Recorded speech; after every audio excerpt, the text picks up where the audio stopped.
What's up, Fever Nation? The rumor mill has started again. And wouldn't you know, the same person, the WNBA commissioner, in interviews, refuses to give any credit to for the direction that the league is now headed. Now they're trying to use CC, aka Deuce Deuce, to promote this game coming up with the Lynx. Now we all know the timetable for her return is uncertain. We all know that her best interest, her family, and her best interest is first and foremost. Her long-term viability playing in this league, not Europe, not overseas, playing in this league, in the W, is her goal. I don't understand why they would want to tease WNBA fans with this long layoff that they have. Their next game is Friday against the Lynx, whom they will play twice. Don't even ask me how or why. It's the W. They will play this team twice. Once after Friday, within the next 3 to 4 days, they will play the Lynx again, back-to-back games, and then they'll play the Storm. But the league is starving for ratings. Kathy Engelbert is starving for ratings. So what do? They throw out this possibility that Caitlin Clark is going to return. I'm about to play a clip of someone y'all probably not going to be able to stomach, but I beg your indulgence. Hang in there with me. Listen to this. Yeah, we're definitely looking at ways to have an encore off of last season's huge success. We had 64 million unique viewers of our games. We're going to bring in tens of millions more. Yeah, we're definitely looking at ways to have an encore off of last season's huge success. We had 64 million unique viewers of our games. We're going to bring in tens of millions more. Yeah, we're definitely looking at ways to have an encore off of last season's huge success. We had 64 million unique viewers of our games. We're going to bring in tens of millions more, I think, with this draft class and our current veterans and rookies. So there's so much we need to globalize our game for sure. Obviously, putting a team in Toronto is one small step.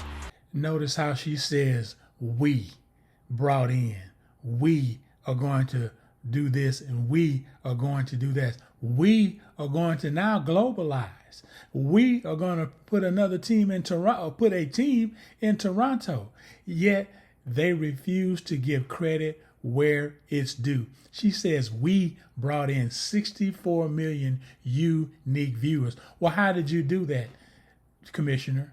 How was that accomplished, Commissioner? How did you do that? What plan, what marketing scheme did you put in place specifically to bring in 64 million new eyes to the W?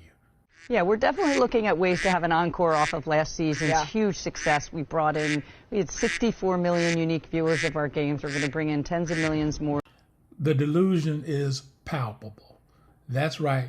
Let me say it again. The delusion is palpable with the WNBA commissioner. Why can't she just give credit where it's due? Why can't she at least say the 2024 draft class was a huge part of the direction that we are now headed? No, she wants to make it seem like she came up with a grand scheme to broaden the scope, broaden the brand of the W. Nobody was watching the W. I came back to the W because of CC. Now, I admit when the W first came out, when the Comets, and I'm from the H, won the first 4 titles, I was all in that. I even went to a Comets game. I'll tell you about that experience in another video. And I was a participant to the extent I went to a Comets game. Okay, and I watched the rest of the season on TV. But I was involved. And somewhere along the way, I dropped off. Now I'm back because of who? CC. Let's not go overboard thinking some way, somehow, something Kathy Engelbert said brought me and other 64 million viewers, unique viewers, back to the W. Yeah, we're definitely looking at ways to have an encore off of last season's huge success. We had 64 million unique viewers of our games. We're going to bring in tens of millions more. Every word she used in the interview you just heard, without mentioning Caitlin Clark, was intentional. But yet, to promote this game coming up with this long layoff is also intentional. They want to use Caitlin Clark. You see how they want to use CC? But look how they want to treat her. Look at how they're treating, and a lot of people won't admit to this. A lot of players hate the very thought of it. They abhor the very thought of this, the face of the league. Look how the WNBA is treating the face of the league, not the future face, but the face of the league, because this is the direction that the league is headed. This is what people want to see. This is the market. This brand is going to bring so many more business opportunities, commercials, advertisers to the W that was not even interested before. But they don't want to give CC her due, her credit. But then they want to meticulously use her to low-key promote a game or a potential game she could be returning. The hypocrisy is palpable. Yeah, we're definitely looking at ways to have an encore off of last season's huge success. We had 64 million unique viewers of our games. We're going to bring in tens of millions more. Here is what we do know. CC has hired her own medical staff to deal with this growing injury. If you don't hear from CC directly on a social platform, or indirectly, on a social platform from either her medical team or a representative of her family that she has approved, do not buy into this. Do not allow the media to lure fans to a game that she may not be playing.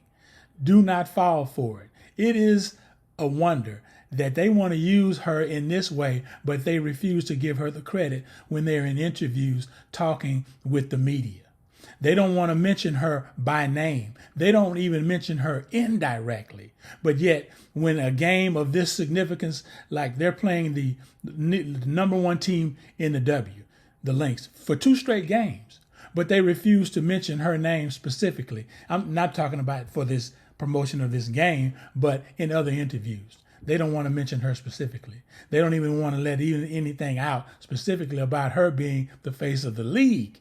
Oh, no. They don't want to hurt anyone's feelings, because someone may go off the rails and allege, you know what, and I can't say it because of community guidelines, but you know where that could lead, as Sheila Johnson has said.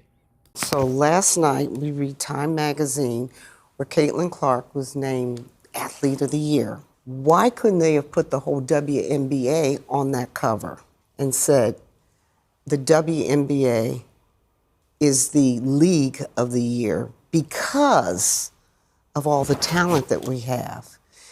Because when you just keep singling out one player, it creates hard feelings. Because when you just keep singling out one player, it creates hard feelings. Because when you just keep singling out one player, it creates hard feelings. And so now you're starting to hear stories of racism. And so now you're starting to hear stories of racism. And so now you're starting to hear stories of racism within the WNBA. And I don't want to hear that. We have got to operate and become stronger as a league and respect everybody that's playing and their talents, and respect everybody that's playing and their talents, and respect everybody that's playing and their talents.